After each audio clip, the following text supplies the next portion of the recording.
27 former Grand Fort Rosalie Disaster Response Team.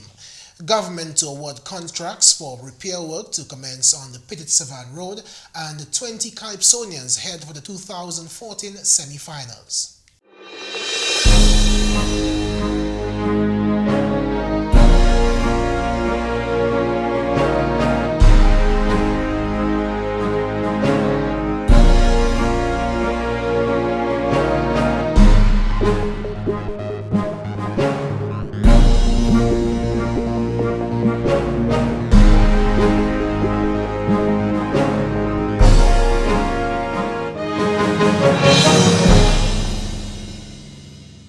Thanks for joining us for another edition of National Focus. I'm Mervin.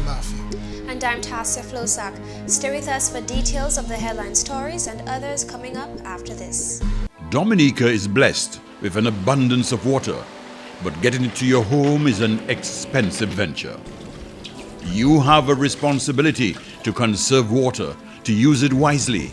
Remember the old adage, you never miss the water till the well runs dry. Think water, think life.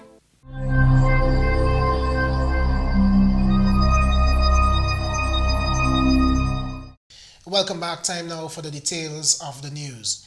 27 persons have been adequately trained to now form the Grand Fort Rosalie Disaster Response Team. The 27-member team include a chairman and deputy, secretary, treasurer, and a public relations officer. Funded by the Global Environment Fund Small Grants Program of the UNDP and supported by the Dominica Red Cross, the project came to its official end last Thursday. The Director General of the Disaster Response Committee, Kathleen Peanut-Byrne, giving an overview of the project, gave an idea of what the group learned. The project team met with the Disaster Committee members, whom demonstrated their willingness and enthusiasm to undertake this project. From the baseline survey, through the CDRT training, the VCA process, the hazard mapping, completion of the community disaster plans and the family disaster plans, the desktop simulation exercise, radio communications training, the N-line survey, and the lessons learned meeting, their enthusiasm has not waned one iota. Peanut-Byrne is confident that following the extensive 6-month training, the team can be relied on for credible information and dedicated support in times of disaster. This committee now has the training and a comprehensive array of equipment and supplies to facilitate its members in effectively preparing for and responding to emergencies when they occur. If you combine these assets with the all-important human element, which continues to display commitment to fulfilling their role as disaster committee members, I believe we can rely on them to effectively implement disaster management activities on a year-round basis. I would urge the committee to secure and maintain the equipment and supplies they have received so that they are always readily available when needed. Keep your plans current by reviewing them annually or more often as necessary, and keep practicing the skills you have learned. After all, it's practice that makes perfect. The ceremony also served to present the team members of the Personal Community Disaster Response Kits. Constituency Representative Honorable Ivor Stevenson, in his remarks, called for support of the disaster response team. He also expressed his hope that the committee will prove themselves well-trained when the time comes. This training program, I hope, has equipped every one of you to respond positively to disasters. I am of the confidence that you have gained knowledge and that you have the positive attitude to respond to the occurrence of disasters in your communities. Remember that this training does not only empower you to respond only during the so-called hurricane season in June to November, but you must prepare to respond to disasters when it occurs. Disaster management mitigation requires response of all resources within a given area, and that both the government and non-government agencies must play its role. Finally, I call on everyone to play an active role in your disaster response team, it is an opportunity to know your communities through the mapping exercises, the knowledge of your high-risk places and high-risk individuals, the elderly, the physically challenged, and most of all, your available resources. The chairman of the Grand Fort Rosalie Disaster Response Team, Solomon Pascal, was the first to say that this necessary undertaking is the first of its kind in the area. Never before have we had members who are so well trained in the areas of disaster mitigation and management. A wealth of knowledge and skills were acquired, which certainly enhanced every member's ability to deal with any disaster that may occur. Our community disaster plan is complete and will be available for implementation. Also, it is the first time that the committee will be equipped with the resources, both human and material, to manage any disaster effectively. National coordinator of the GIS Small Grants Program, Agnes Esprit, told the group that based on the project's obvious success, the Grand Fort Rosalie team will be used as a model. She also had some words of encouragement for the committee. This is really something to be proud of because we are having a lot of difficulty with many of our projects, and this one, I can say we will use it as a very good example. Right?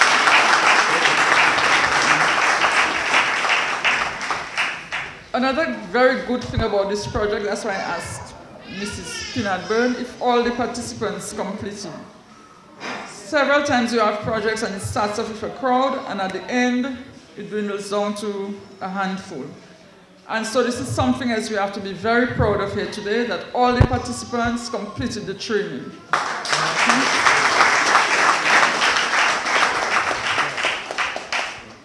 I just want to remind you that this is just the beginning.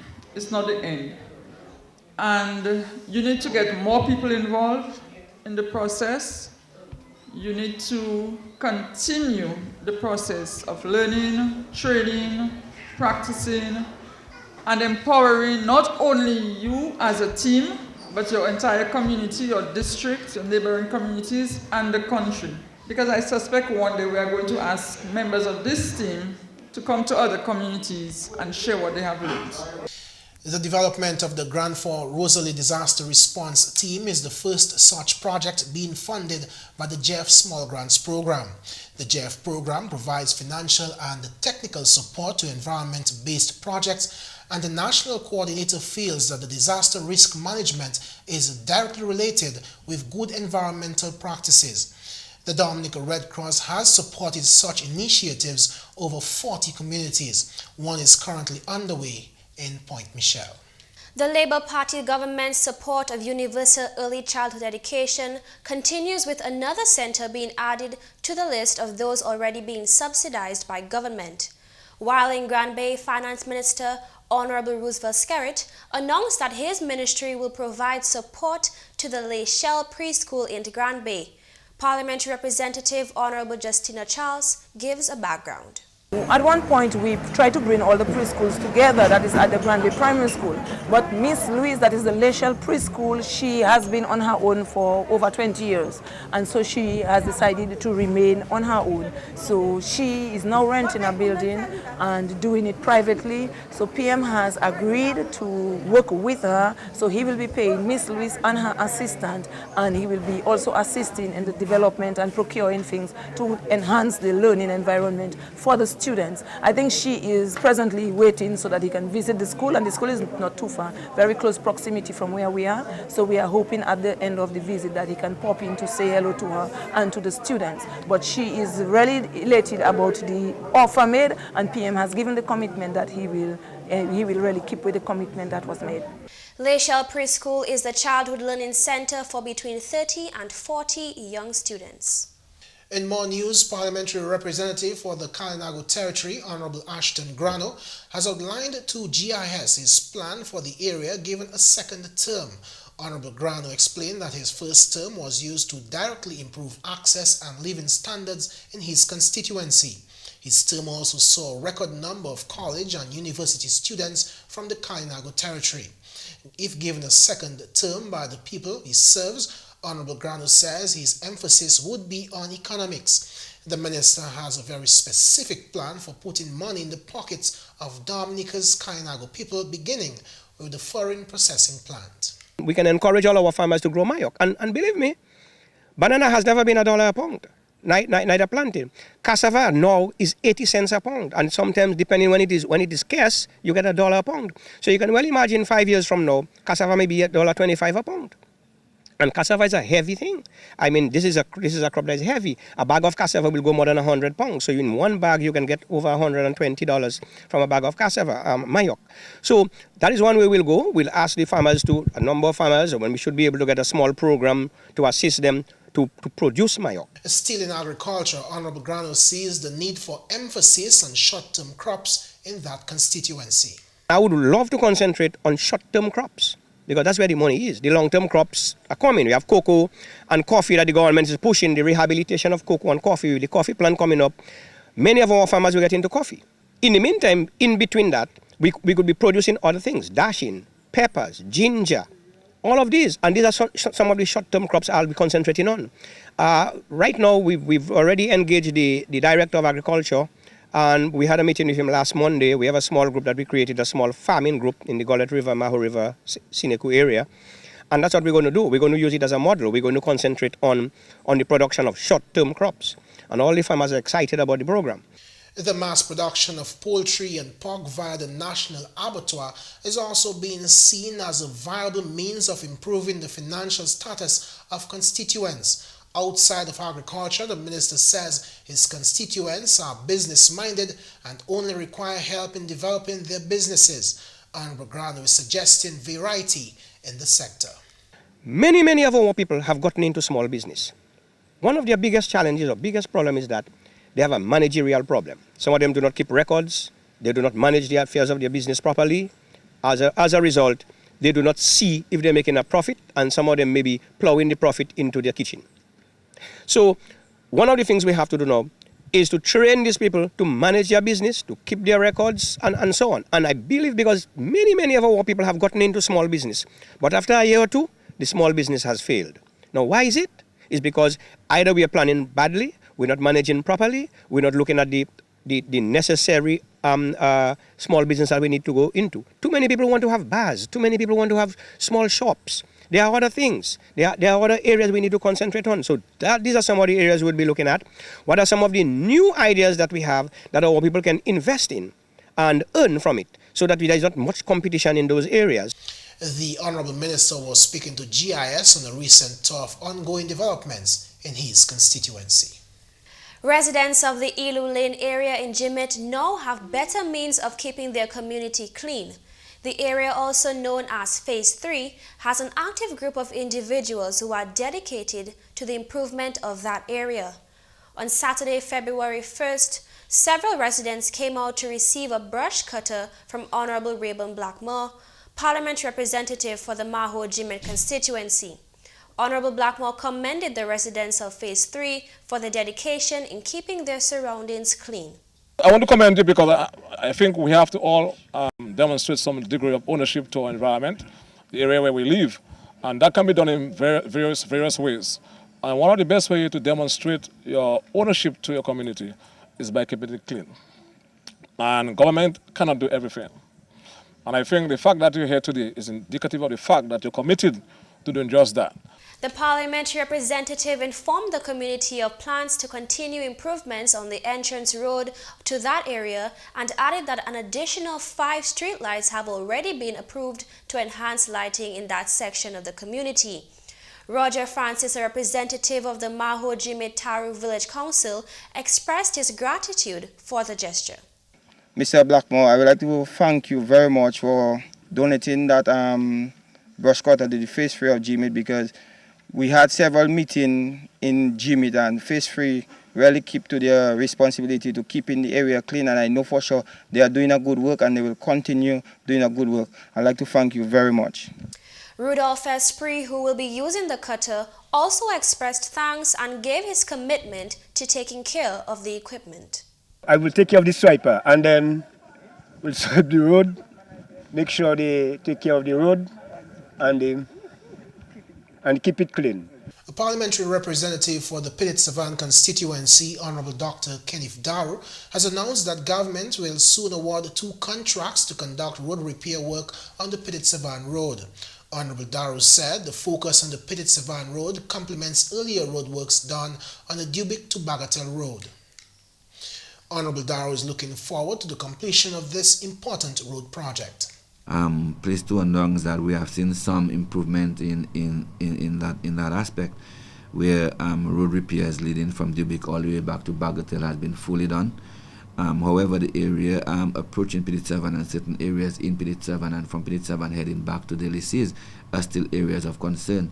But I'm pleased to announce that contracts are about to be awarded to separate contractors.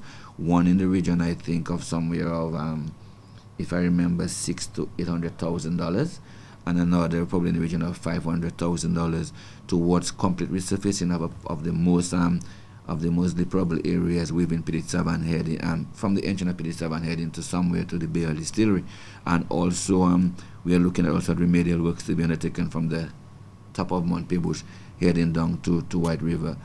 Honorable Darrow is looking forward to the completion of this important road project. Upon completion of these works, we should see quite an improvement in the road conditions, and I'm sure that the road users already have started to see improvements, and that these works can come to completion, so vehicle owners and road users can now be more comfortable while using this road. In October last year, Prime Minister and Minister for Finance, Honorable Roosevelt Skerrit, during the launch of T-Savan Reunion, gave a commitment to the residents that the government would repair the Pilit Savan Road at the soonest possible time. The Prime Minister also at that time confirmed that the Pilit Savan playing field would also be completed shortly. Over the weekend, the Dominica Social Security celebrated its 30th year of Operations Dominica. The institution chose to observe this year's anniversary with a health walk held under the theme Creating Awareness for Combating Chronic Non-Communicable Diseases. Janice Jacques Thomas, director of the Dominica Social Security, said information received by her institution indicates that chronic non-communicable disease continues to plague our society.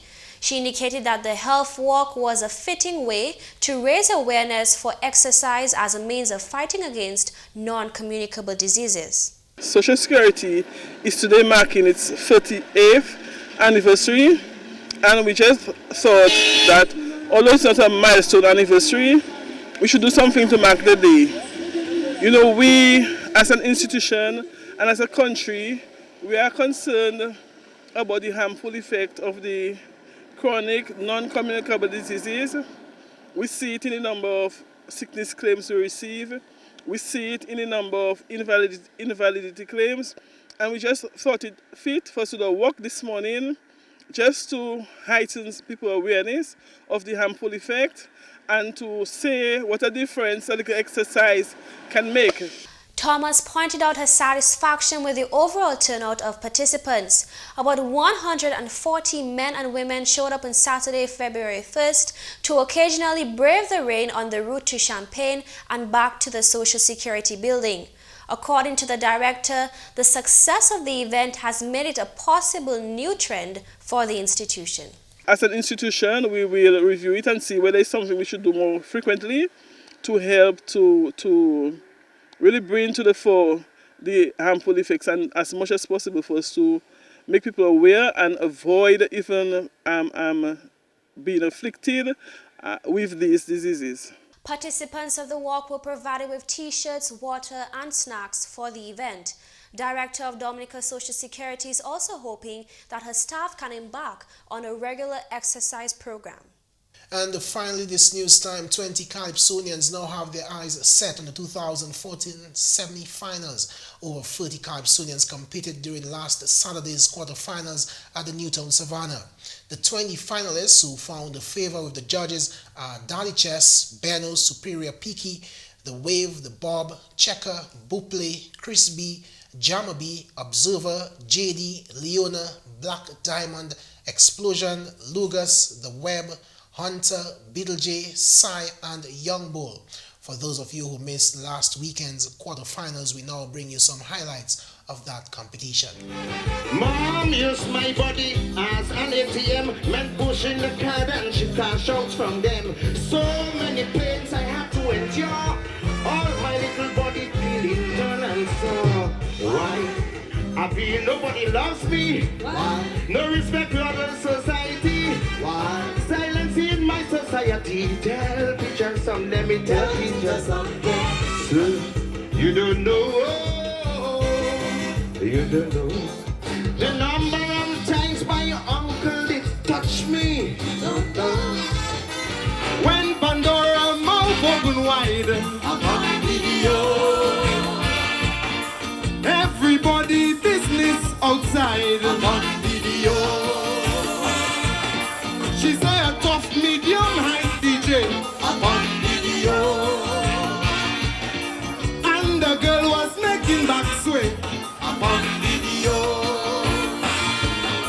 Well, I hope he not on the other side, cause that's a hell of a thing you tried for everybody to show on video. Hey, rumor just put for me green worship. Rumor is a poison mixed with gossip. Rumor travel from USA. Daddy Piggy went there to stay. That I turned my back off on my own family. That I don't really kaizo. That I ain't coming back no more. So I'm back to prove them wrong, so watch out for me. Rumor causing war. Rumor causing disaster. Rumor 91 I hear about them women. Rumor in the Guapo bar who took the money and ran. Hello! I was just fooling myself, taking those under man. Oh, if I had a good education, I wouldn't be down out begging politician. Hey, they say I'm a baby machine. They say I am good for nothing. Why? Because I'm making children. Why? Just making children. They call me that kind of woman, that kind of like plenty man. Why? Because I'm making children. Oh, I am throwing them. But when election coming and every vote counting, then it's come running to the same mama what him send them. Them kind of woman making children for them. Coming up next, your tip of the day. Together we build, together we strive. We see it all on your Government Information Service, Channel 7.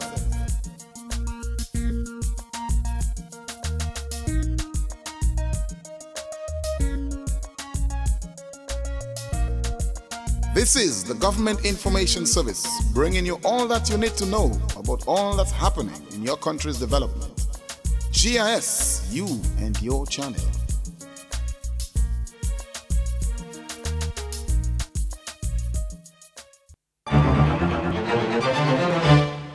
Running doesn't just benefit your body, it boosts brain power too.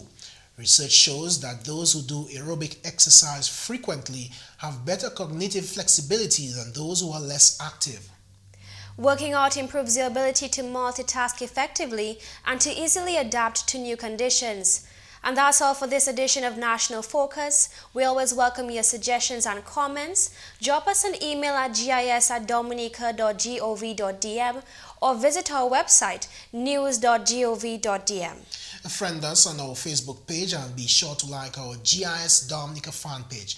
You can also catch up on past National Focus newscasts on our GIS Dominica YouTube channel. On behalf of the entire news production team, I'm Mervin. And I'm Tasia Floissac. Thanks for watching.